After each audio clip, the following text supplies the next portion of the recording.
शादी की सालगिरह बहुत बहुत मुबारक। थैंक यू अच्छू। चलो अलमारी में रख दो। अरे ये सब क्या है? मंजूता के लिए साड़ी और विनोद के लिए शर्ट का कपड़ा। कैसे दिन आए हमारे। मेरी बेटी की जिंदगी का सबसे अच्छा दिन है और हम उसे मामूली साड़ी दे रहे। हमारे पहले जैसे हालात होते ना तो मैं तो उसे डायमंड का सेट दे देती। भाई जो बीत गई सो बीत गई, पर बीती बातों पर रोने से क्या फायदा। इन सब हालात का तू ही जिम्मेदार है। तेरी शराब, तेरे वाहियात बिजनेस, इन सब ने ना हमें इस मोड़ पर लाकर खड़ा कर दिया है।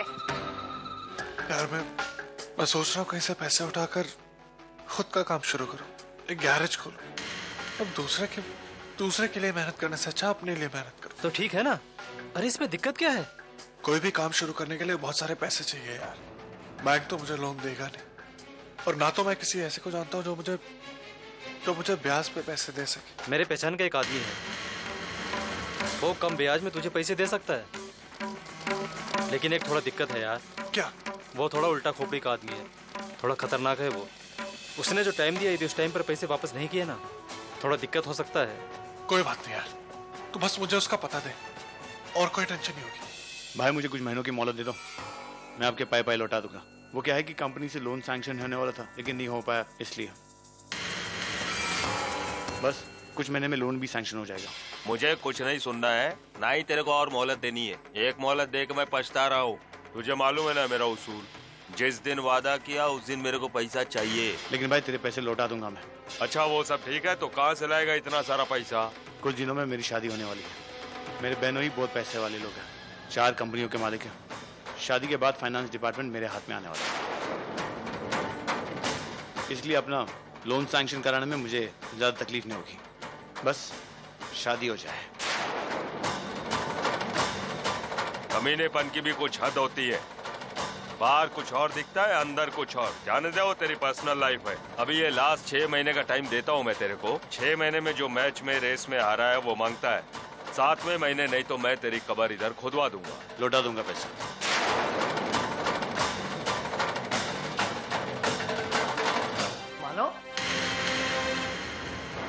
मानो तू इतना परेशान क्यों है बेटा?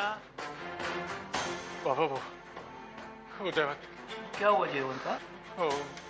फॉर्चूनर का फायदा उठाया वो सिर्फ अपने फायदे के लिए अर्चना से शादी कर रहा। मैं सब फिर इतना सब जानते हुए तू यहाँ क्या कर रहा है? क्या जाके सच्चाई बता दे अर्चना के घर वालों को।